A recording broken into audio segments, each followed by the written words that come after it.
Sumainyo ang kapayapaan. Kay buti ng Ama, kay dakila niya, wagas at tapat ang pag-ibig niya. Dalisay, malinis at walang maliw. Totoo kanino man, tapat kanino man. Kaya't halina mga minamahal, damhin niyo siyang tuwiran upang inyong mapatotohanan sa Diyos na buhay na inyong pinagmulan. Kayo'y di niya pinababaya at di pababayaan kailanman. Kung pag-uukulan niyo lamang ang kanyang mga pagnukala at ipababatid niya sa inyo ang kanyang kaukulan, mapapatotohanan niyo siya'y mapagmahal na lubusan. Ang may pandinig ay nakarinig.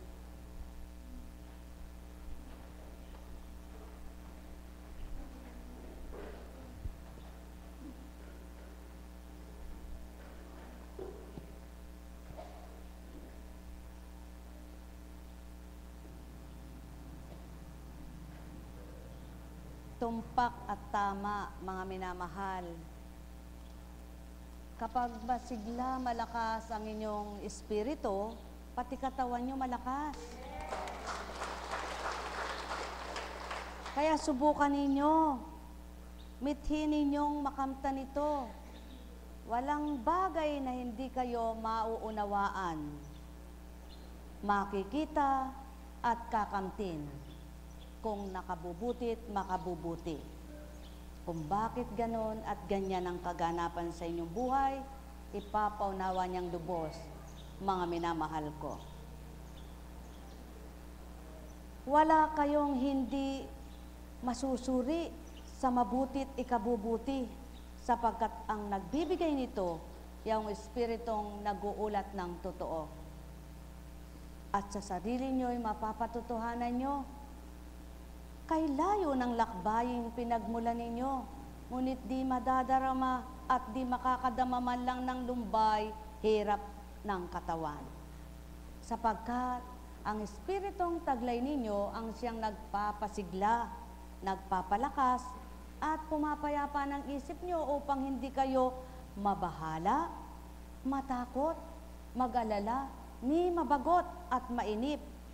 Kaya't ang espiritong di nyo nakikita, kung mananahan lamang sa inyong katauhan at maghahari sa inyong lahat, tuwiran niyang mapapatotohanan, anak, kailan may di ako nakalimot sa inyo at hindi ako lilimot magpakailanman. Kaya halina mga mahal ko, ituon nyo na ang isip nyo sa tama at marapat, kaligtanan ninyo ang pinapasok ng hindi dapat na mapanlinlang na kalaban niya. Sapagkat kailan may hindi nyo mararamdaman ang pinadadama ng Ama kapag ang damdamin yung taong siyang maghahari sa inyo. Kailanman na hindi nyo maunawaan ang kanyang mga aral kapag ang sarili nyong kaisipan ng nangingibabaw. Subalit, kay gaan nyong makilala, kay gaan nyong maunawaan ang pagkilos ng Ama sa buhay nyo kung tuwirang siya'y madarama ninyo. Ang may pandinig ay nakarinig. Mula sa mga aklat ng hari.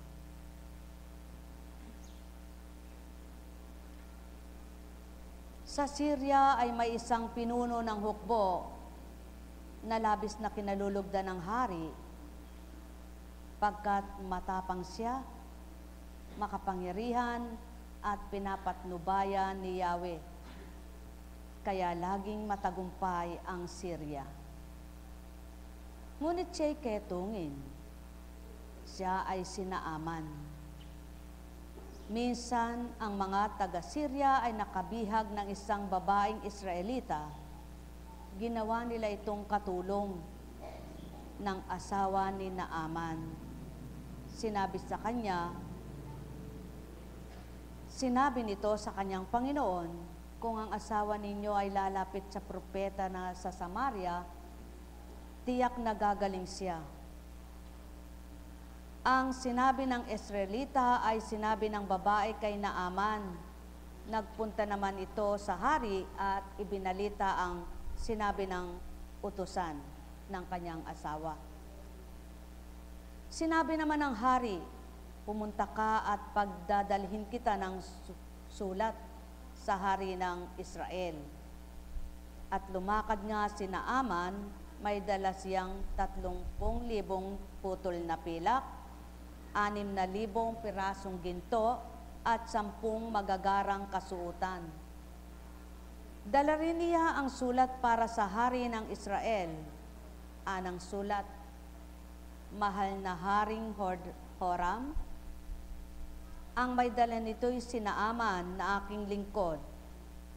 Ipinakikiusap kong pagalingin ito, pagalingin mo ang kanyang ketong.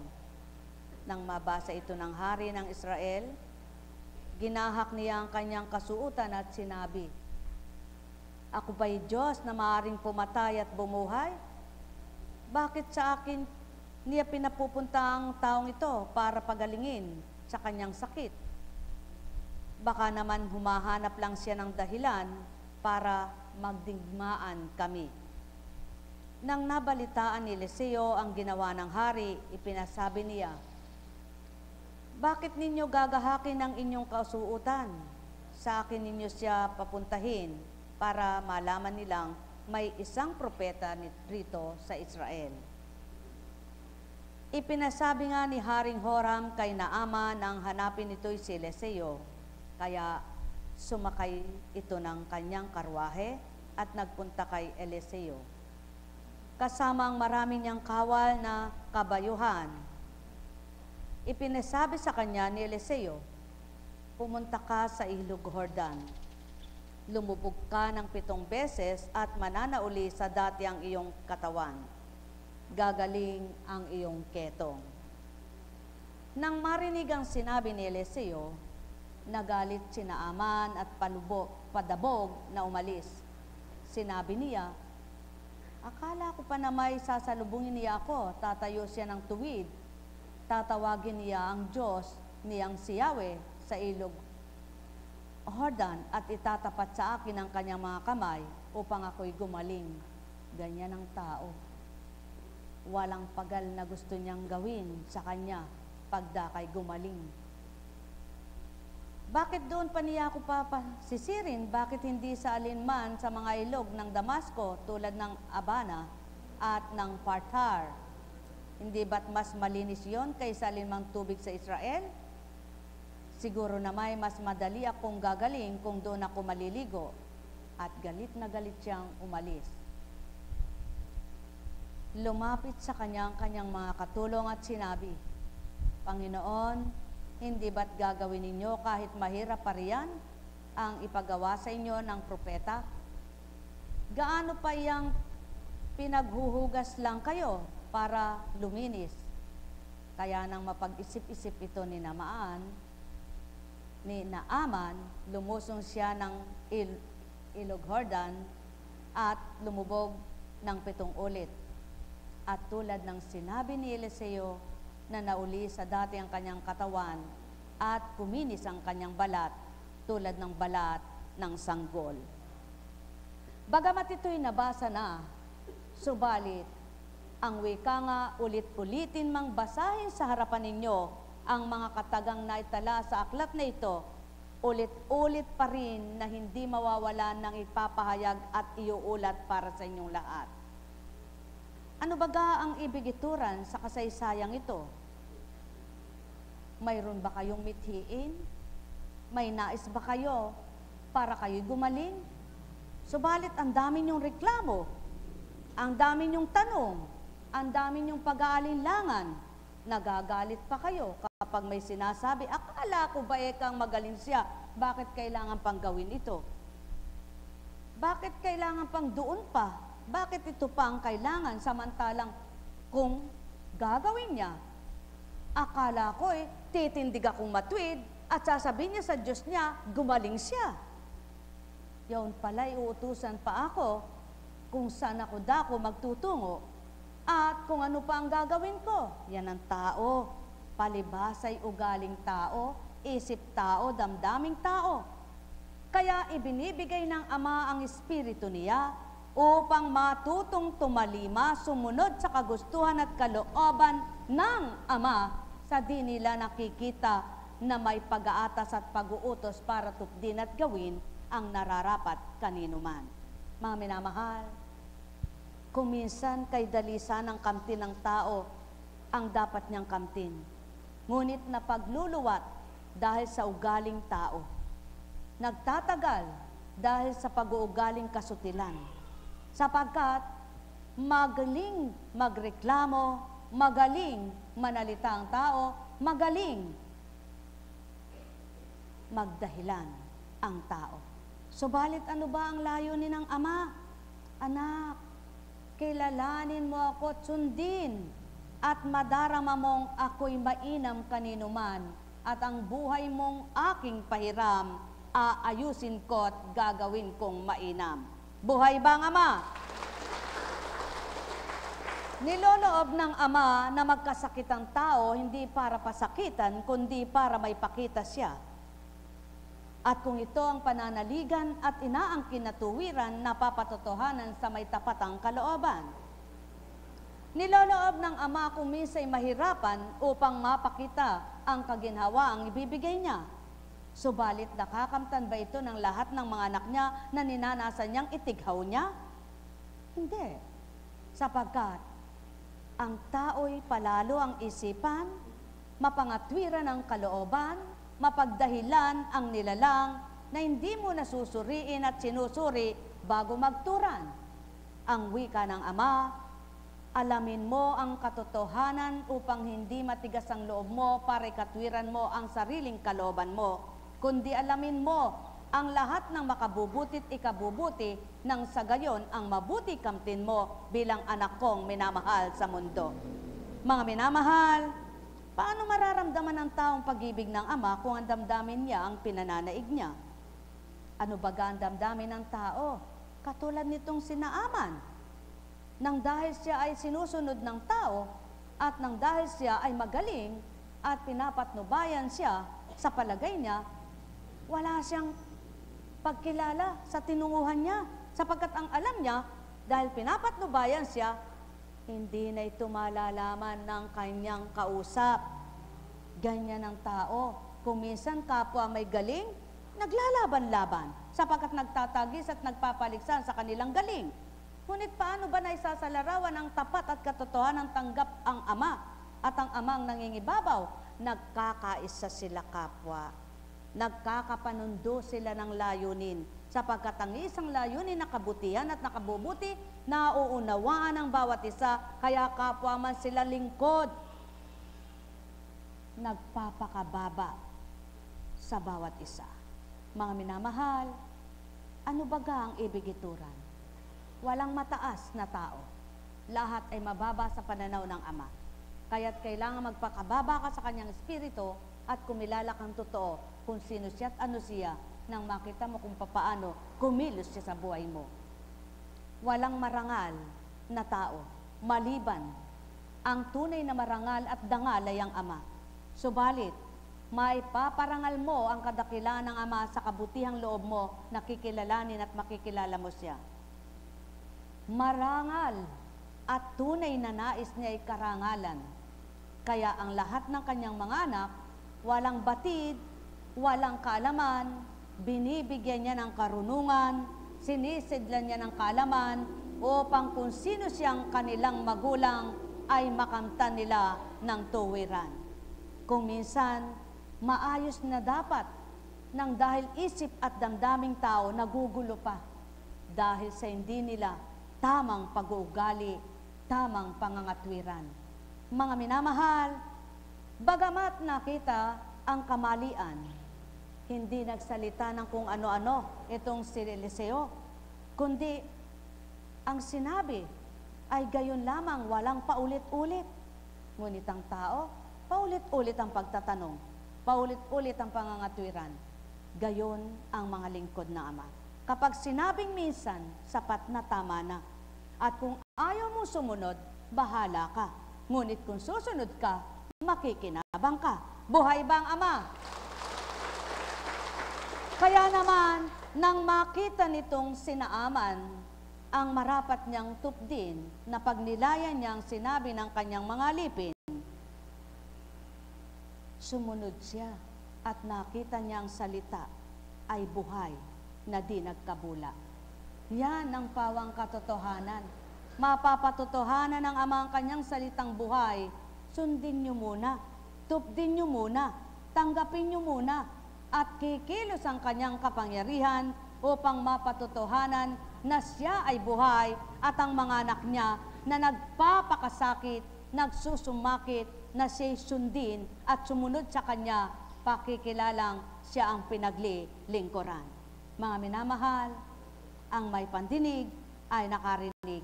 Nais niyo bang gumaling sa inyong mga karamdaman? Pagtantuin niyo at pagnilayan, yaong sakit tinuturan, naaman man na may kataasan, at ang taglay niya ay espiritong banal. Subalit, tinanggap niya pa rin ang tinuran at winika ng kapwa niya, hinirang din. Halina kayo, mga mahal ko, kapwa nyo, magiging kaisa nyo, kapwa nyo, magiging katulong nyo, kapwa nyo, magpapadama sa inyo, kapwa nyo, magpapakilala sa inyo kung ano at sino ang kapwa pinaglilingkuran nyo. At kung parehas nga kayo, magkakatono kayo, hambing sa musika ang isang umaawit at ang isang tumutugtog. Mga minamahal, sumayin nyo ang kapayapaan, pagharian kayo. Nek karameneyahanam, nek karameneyahanam, nek karameneyahanam.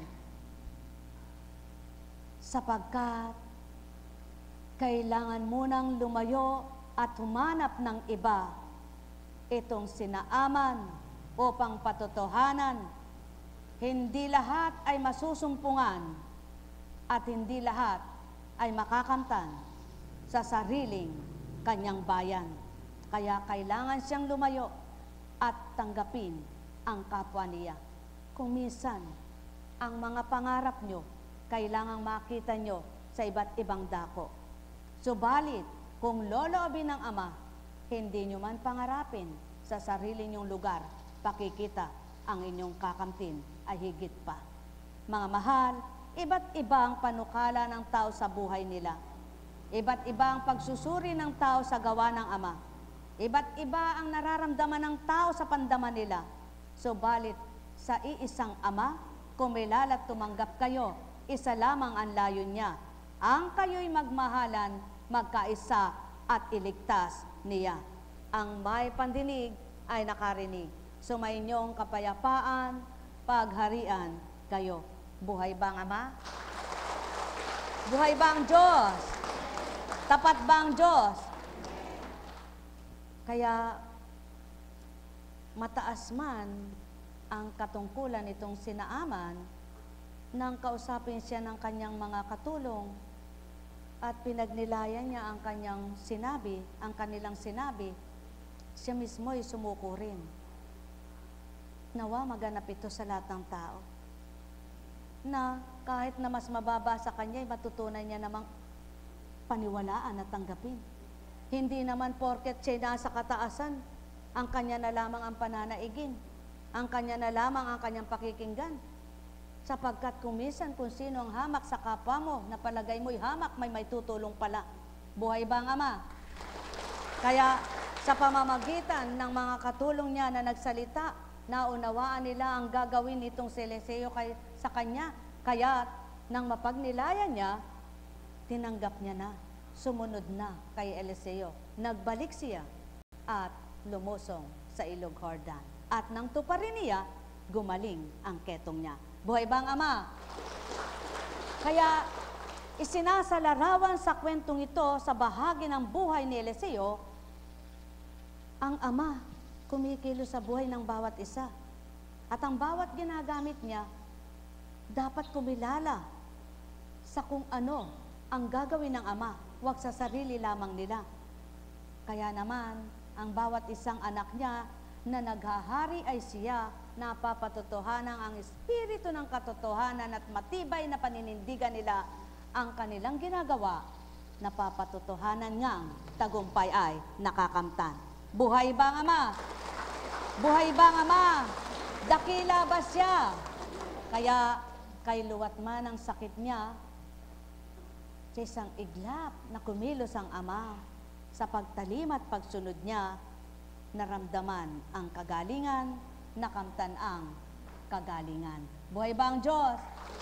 Buhay ba ang Diyos? Kaya kayo ba'y mga taga-ibang bayan at nakadatal kayo sa dakong ito? Hinanap baga ninyo ang kagalingan nyo? At kayo bagay matibay na nagtitiwala sa tinunguhan nyo? Hindi katakataka ang gagawin ng Ama sa inyo na matulad kayo kay Naaman kung ang puso ninyo'y natulad din sa Kanya. Ang pag-amin sa Kanyang kakulangan ng pangunawa at ng maunawaan ay sumuko siya. Ang pagtanggap na sa Kanyang kakulangan ng pangunawa ng tumanggap siya ay naramdaman niya na mali pala siya, na dapat sundin niya ang Kanyang dapat tuparin, ang makinig sa manggagamot niya. Kayo baga ay taga-ibang bayan na hindi kayo gumaling sa inyong mga tinunguhan, tulad nitong si Naaman na napakarami ng naggamot at hindi niya nakamtan ang kanyang kagalingan. Huwag na kayong magalinlangan. Tuparin niyo lamang ang kalooban ng Ama. Damhin niyo lamang ang Kanyang pagmamahal. Kilalanin niyo lamang ang kapangyarihan niya at magtiwala kayo sa magagawa niya. Tulad ni Naaman, tubig lamang. Wala siyang nilagok, wala siyang ininom. Tubig lamang. Wala siyang ginawa, kundi lumusong lamang. Tao, dito ba sa dakong ito'y pinababanyusan kayo sapagkat walang ilog Jordan? Ngunit sa pagsunod nyo't pagtalim ay bukal ba sa puso nyo? Walang hindi tutuparin ng Ama sa unang yugtot kabanata ng buhay ng tao sa lupa, magpahanggang ngayon at sa daratal pang panahon, isa lamang ang pagkilos niya, makapangyarihan siya. Kayo baga ay may layunin na sa puso nyo'y taimtim. Tandaan ninyo, walang sumuko ng buong kababaan at katapatan na hindi inaaliw at aaliwin niyong Amang nagbibigay buhay. Ang may pandinig ay nakarinig. Sumainyong kapayapaan, mga minamahal. Kayo baga ay nagmimithi na kilalaning labis ang Ama upang ang labis niyong pagkatakot ay iparam din niya? Magalak kayo at matuwa kung ang inyong labis na pananaghili sa kapwa nyo ay maparam na, sapagkat ibibigay din sa inyo ang dapat at marapat upang kayo'y matama at matumpak na lahat. Ang may pandinig ay nakarinig. Sumainyong kapayapaan, pagharian kayo ng tuwiran, malubos ang kagalakan, kasiyahay inyong kamtan. At may mga kaganapan ba na kaparaanang katulad ni Naaman? Isang katulong niya, isang alipin na mula sa Israelita, na sa pamamagitan ng pagiging isang katulong ay nakita kung papaano napakilala niya ang Ama upang maihayag na may isang propeta sa kanyang pinagmulang bayan. Tao, magnilay kayo at magbulay. Pinangalat ng Ama sa buong daigdig ang mga anak niya upang mapatutuhanan niya kung saan man dako mapatpad sila. Kapag siyang kinilala, may gagawin pa rin siya. Tao, kung nawawawaan nyo lamang ang paghahayag kong ito, na di ganang katauhang talinong binabaybay ko, ang may pandinig ay nakarinig, ang may mata ay nagliwanag, sapagkat ang isip nyo'y di maabot maarok ang layunin ko. Kaya naman ang Espiritong nagtatarok ng damdamin nyo, siyang nag-aakmat, nagtutugma, upang ang damdaming iyalapat ng Ama at ihahandog sa inyo ay magkatama. Ang may pandinig ay nakarinig. Sumainyong kapayapaan, pagharian kayong tuwiran, malubos ang kagalakan, kasiyahay inyong kamtan. Sapagkat kung papaano ang panahon ng mga ninuno nyo, lipat-lipat na balita lamang ang kaganapan, Ngayon din sa kapanahonan ng Espiritong di nyo nasisilayan, lipat-lipat lamang ang balitang kaganapan at ang bawat balitang tama't tumpak ay hinanap ang matwid at kinamta ng tama, Ama ang nasumpungan. Mahal ko kayo, tuwiran kong tinuturan, mahal ko kayo. Yaon ang patotoo na ang balangkas ng tao'y balangkas niya ito. Ngunit ang balangkas ng Ama, may gagawin, may nagagawa, at patuloy na tutupad, patuloy na may gagawin, kaya ang taong tatanggap, makikinabang naganap. Sumayinyong kapayapaan, pagharian, kayong ganap, nek karameneyahanam, nek karameneyahanam, nek karameneyahanam. Buhay ba ang Ama? Sinisigurado ko sa inyo, kayong mga naririto, wala mismo ang kayo ang nakabatid at nakasuri ng gawaing ito, kundi may nauna na sa inyo at bago sumunod pa kayo, may patutuo na sa kapwa nyo bago pa patutuo nyo, kaya't patutong Ama noon, ngayon at kailanman, di napaparam ang gagawin at di mapaparam ang tutup din. Ang may pandinig ay nakarinig. Sumainyong kapayapaan, nakakamta ng tao ang mabuti niyang layunin, kung damdamin ito'y Ama din ang nagaharing tuwiran. Nek karameneyahanam, nek karameneyahanam, nek karameneyahanam. Buhay ba ang Ama? Buhay ba ang Ama? Tapat ba ang Diyos? Totoo ba ang Diyos? Kung totoo at tapat, inyong pakinggan. Mula kay Lucas, at nagpatuloy ng pagsasalita si Jesus. Tandaan ninyo, walang propetang kinikilala sa kanyang sariling bayan. Ngunit sinasabi ko sa inyo, maraming babaeng balo sa Israel noong kapanahunan ni Elias, nang hindi umulan sa loob ng 3 taon kalahati at magkaroon ng matinding tagutom sa buong lupain. Subalit, hindi sa kanino man sa kanila pinapunta ni Elias, kundi sa isang babaeng balo sa Serapta, ang ketungin sa Israel, ang lupain ng Sidon. Sa dinabi-dami ng mga ketungin sa Israel noong kapanahunan ni Eliseo, walang pinagaling isa man sa kanila. Sina Aman pang taga-Syria ang pinagaling. Galit na galit ang lahat ng nasa sinagoga nang marinig ito. Nagtindigan sila at pinagtabuyan siyang palabas sa taluktok ng burol na kinatatayuan ng bayan upang ibulid sa bangin. Ngunit duman siya sa kalagitnaan nila at umalis. Buhay ba ang Ama? Sapagkat hindi nga kayang tanggapin sa sariling bayan ang natawag na anak na isinilang man din bilang nagkatawang tao, patotoo na walang tinanggap sa sariling bayan, kaya itong si Eliseo ay walang masyadong pinagaling sa dakong yaon, ang isang ketungin panggaling sa malayong bayan, siya pang kanyang napagaling. Anong naiba at pagkakaiba sa lugar na ito? Inyong tantuin at suriin ang mga dumaratal sa dambanang ito. Taga saan ba kayo? Sino-sino ba kayo? Anong bayan ba pinagmulan nyo? Anong bayan ang naging ganap ang pakikipagtotoo? Yaong mga totoo na tumanggap sa hindi nila nakikita, ngunit kinikilala ang tinataguriang mga lingkod at piniling mga lingkod. Mga mahal, ano ang naiba? Huwag na kayong magtaka.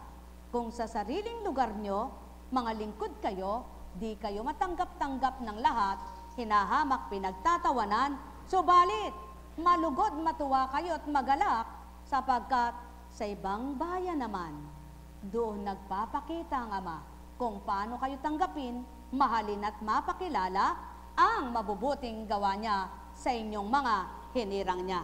Ang may pandinig ay nakarinig. Subalit, tulad din ng isang Jesus, kay luwat ng panahon na naganap, natanggap din at kinilala sa sariling bayan. Kaya, ang bawat lingkod naman, natatanggap din sa kaluwatan, lamang di pa rin nawawala ang pag-uusig at paghamak. Kaya matuwa kayo, lingkod ba kayo? Hinahamak kayo? Inuusig kayo? Ano ang nawala sa pagkatao nyo? Wala. Kaya, patuloy niyong gawin ang tama tumpak, patuloy kayong magliliwanag at magagalak, at patuloy niyong kakamtin ang tagumpay na dulot ng inyong tinanggap na sa inyo'y hinahayag, iniulat ang marapat at mapagtatagumpayan nyo ang lahat ng dapat nyong itagubilin sa kapwa nyo. Bakit? Wala naman kayong itatagubilin kanino man kung walang tagubilin sa inyo? Walang ihahayag kayo sa kapwa nyo kung walang ihahayag sa inyo? Kayong mga lingkod, kayong mga naglilingkod, kayong pinaglingkod, kayong inatasan, kaya't ang may pandinig ay nakarinig. Huwag na ninyong ikasakit ng damdamin kung mayroon sa inyo na hindi nakakilala, na walang nadama at dinadayang sarili, samantalang hindi kayo magiging alagad, hindi kayo magiging lingkod kung wala kayong nadama at di kayo nakadama. Sumainyong kapayapaan, pagharian kayo. Nek karameneyahanam, nek karameneyahanam, nek karameneyahanam. Buhay ba ang Ama? Tapat bang Diyos? Buhay bang Diyos? Mga minamahal na kapatid kay Kristo at Ama, masaya ba ang buhay? May pagbabago ba ang buhay? Nababago ba ang isip? Nababago ba ang damdamin? Purihin ang Ama. Walang hindi magbabago. Kung ang panahon na pagbabago, ikaw tao, mababago rin ang Ama mo. Buhay ba ang Diyos? Buhay ba ang Diyos? Tapat ba ang Diyos? Narinig mo, mahal ko, ang kalakasan ng katawan ay ang matibay na pagtanggap, pagkilala sa Espiritu Santo, at nagpapalakas ng katawan ay di gamot di tao, kundi Espiritong Banal. Buhay ba ang Diyos? Kaya, ang may pandinig ay nakarinig. Sumainyong kapayapaan, pagharian kayo ng tuwiran, malubos ang sa inyo'y kagalakan, o tao naki, mga minamahal. Magnilay kayo't magbulat, magtanto kayong tuwiran, damhin ninyo sa inyong kalooban ang tuwirang handamang mainam na mula sa mangmahal. Katotohanan lang aking tinuturan, walang hindi kayo makakamtan. Kung ang puso ninyo'y amang nananahan, ligaya ay inyong mararamdaman. Ang may pandinig ay nakarinig. Nekkarameneyahana, nekkarameneyahana, nekkarameneyahana. Isa lamang ang inyong pagnilayan. Sinaaman, may kapangyarihan, at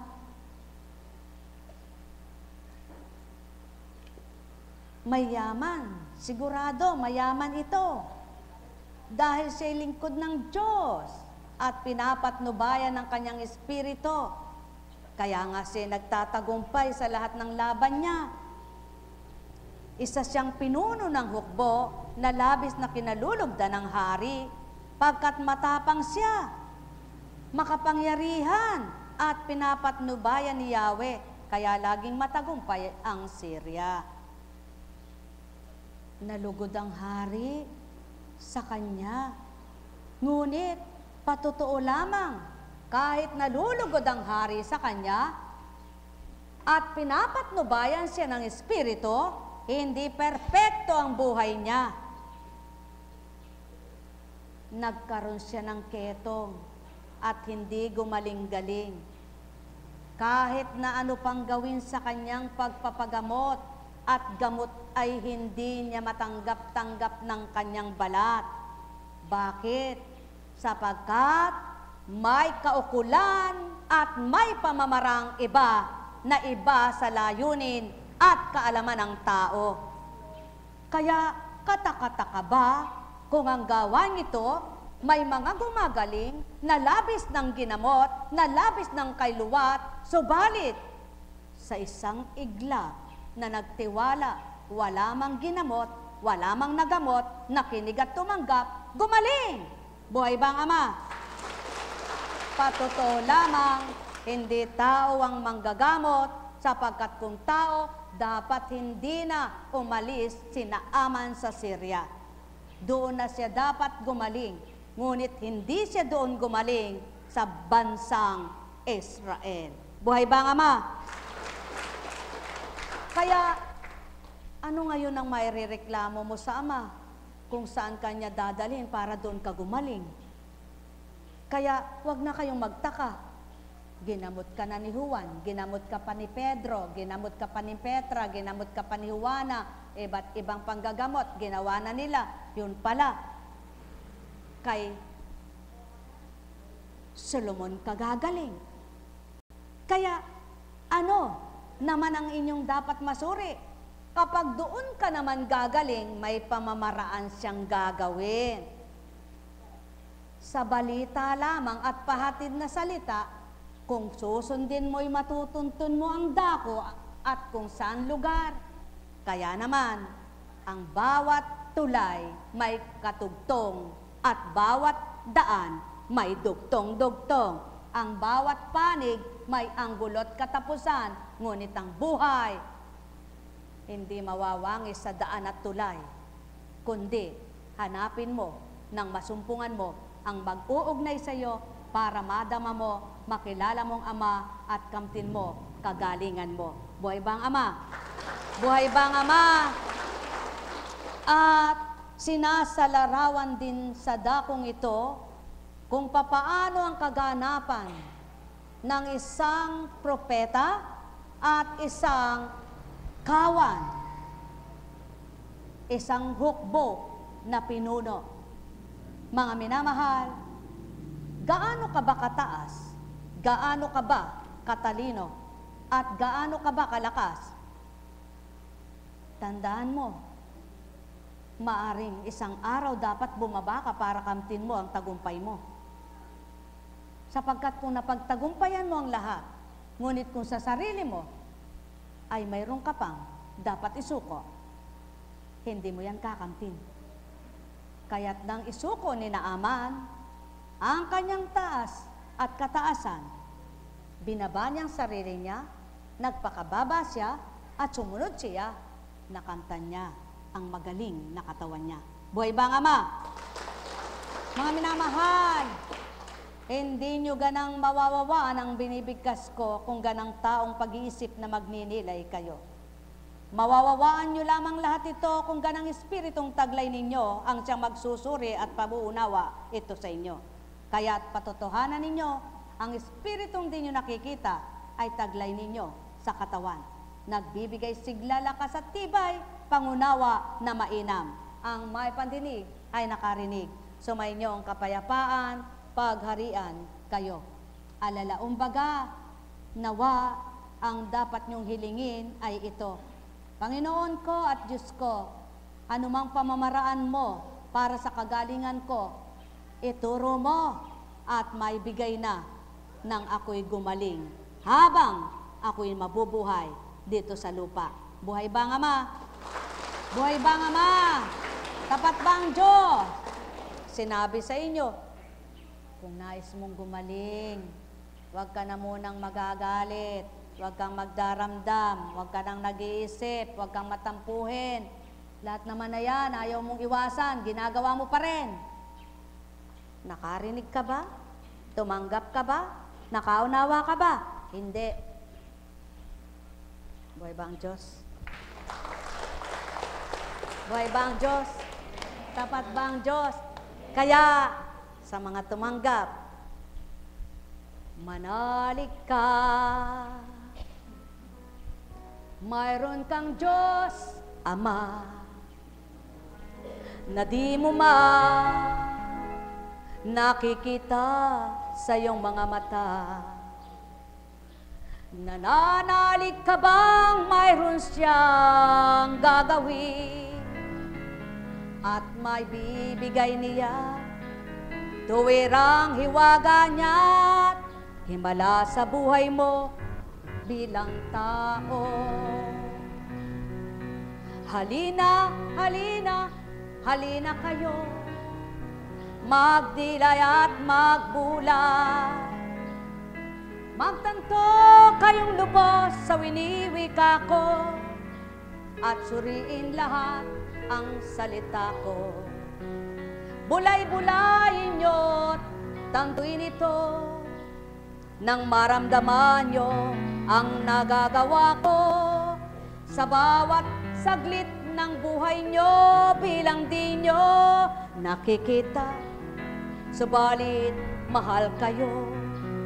Iyaw ng pawang katotohanan na sa tuwina'y nilalahad ko bilang ginagamit lamang sa harapan nyo, katauhang bumibigkas nito na di ninyo makikita kung paano ang paggalaw at pagnasang magmahal sa inyo. Tuwiran niyong damhin lamang mga tao, mabubuhay ang pag-asa niyo. Halina, halina kayo, magtanto at magnilay. Tayo ka na. Halina, halina, halina kayo, magbulay at magnilay kayo.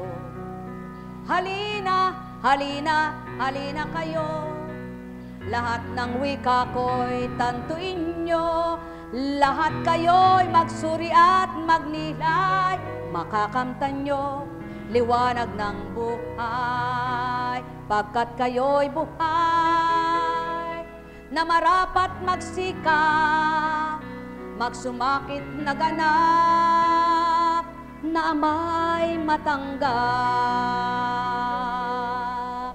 Ang may pandinig ay nakarinig.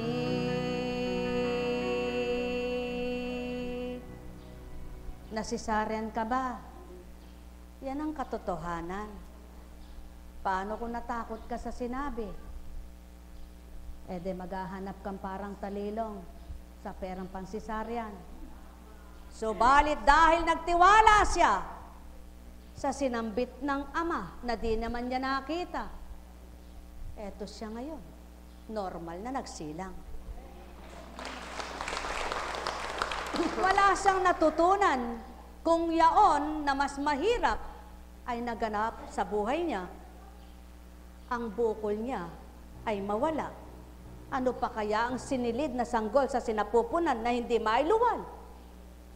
O tao, hindi ito patatalastas at pangakit sa inyo, kundi pinatototohanan ko lamang kung ganang tao lamang ang tutupad sa dakong ito. Wala akong masasambit na patotoo sa inyo. Subalit niloob kong dumatalang babaeng ito sa oras na ito upang siyang itukoy ko at sambitin sa harapan nyo. Ano ang di magagawa kung tapat ang puso nyo? Nek karameneyahanam, nek karameneyahanam, nek karameneyahanam. Samantalang noong magkabukol siya'y batang paslit pang naturingan, pag-aaral niya'y nasa unang grado pa lamang. At ngayon, pang ilan na baga ang iyong anak, na hanggang ngayon'y buhay siya. Sa bukol na tinuran akong di pa o opera, sasabog at maaring ikamatay niya. O tao, ang may pandinig ay nakarinig. Mahal na mahal ko kayo. 3 anak na hiyulagpos siya. Anong di mayulagpos kung nanaisin ng ama? Kaya't kung tiwala'y tutup din nyo, habang may buhay, may gagawin siya. Ang may pandinig ay nakarinig. Huwag kayong umasa sa tao. Huwag kayong kumilala sa kapwa nyo. Subalit kilalanin nyong di nyo nakikita, hanapin nyong di nyo makita, at masusumpungan nyo ang di nyo makikilala at makikita sa kapwa nyo. Mahal na mahal ko kayo. Tuwiran, tinuturan, at siya nang magpapaalab at nagpapaalab sa mga lingkod upang patuloy na magsumakit na tumupad. Kung walang nagaganap na ganito, anong dahilan at naglilingkod ka pa? Ang may pandinig ay nakarinig. Mahal na mahal ko kayo. Tuwiran kong tinuturan, sumainyo ang kapayapaan at kagalakan ng kalooban. Nek karameneyahanam, nek karameneyahanam, nek karameneyahanam.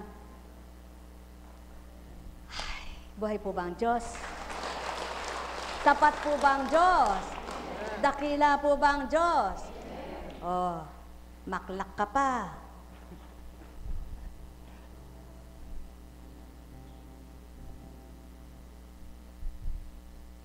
Sabi nga, patay man ang poso at nauuhaw siya.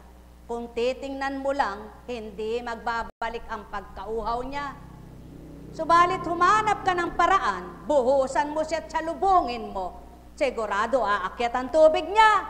O tao, nagagawa niyong gawin ito, subalit ang pananampalataya niyo ay di niyo mapalawak bilang kayo'y tao. Ang may pandinig ay nakarinig. Tanggapin niyo muna ang tama at tumpak, at ang paraan ay inyong masisilayan at katamtin ninyong ganap.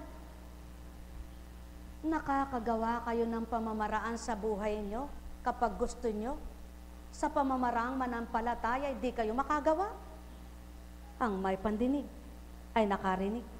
Kaya naman binubuhay sa inyo ang tunay na marapat nyong mabuhay. Kung tatanggap lamang kayo, lahat ng pamamaraan, masusumpungan nyo. Kung papaano kayo, kapag nauuhaw, ano ba ang dapat para kayo mapatid ang uhaw? At nang hindi man langkit at matigang ang laway?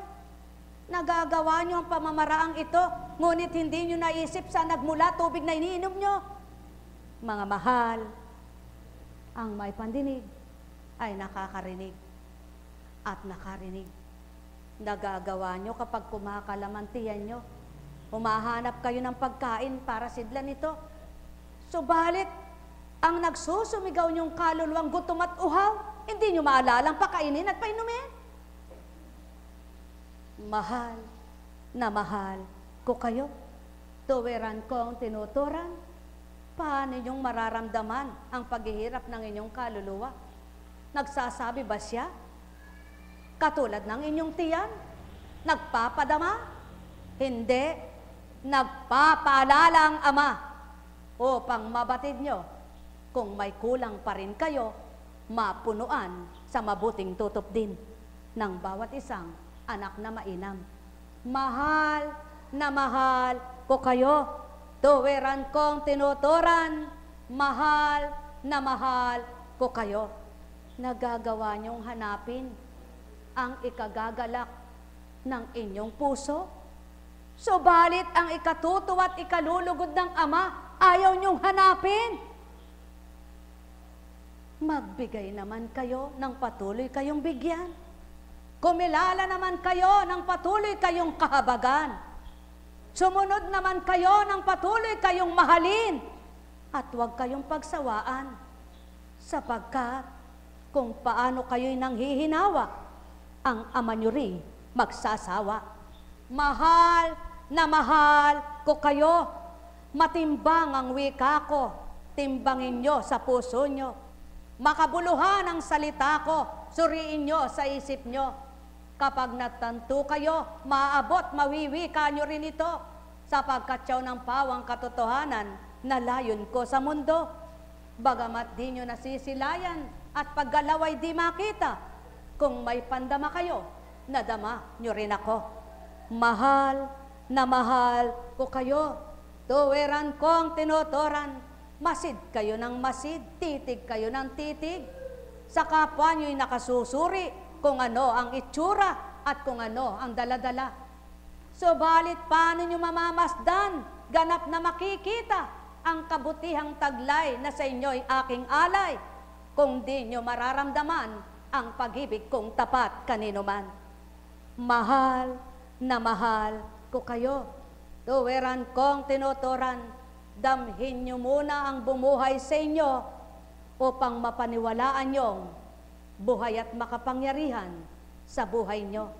Nek karameneyahanam, nek karameneyahanam, nek karameneyahanam. O aking ama at ama nila, nasambit mo't nawika mo na ang marapat na pagnilayan nila, ang may pandinig sa kanila'y nakarinig na tuwiran, at tuwirang hahanapit, aapuhapin kang lubusan, upang patuloy kang makapanahan bilang espiritong di nila nasisilayan. Nek karameneyahanam, nek karameneyahanam, nek karameneyahanam. Ngayon taong magaling at may talino, masasambit bagat mahahaka ng kapwa-tao nyo ito. Kung magkagayon at may pagninilay kayo, magbulay kayo sa winik at binigkas ko, nang matanto nyo kung taong pinagmulan ito at maramdaman nyo naman ang pagmamahal na tapat ko. Mahal na mahal ko kayo, tuwiran kong tinuturan, mahal na mahal ko kayo. Nek karameneyahanam, nek karameneyahanam, nek karameneyahanam. Tandaan ninyo,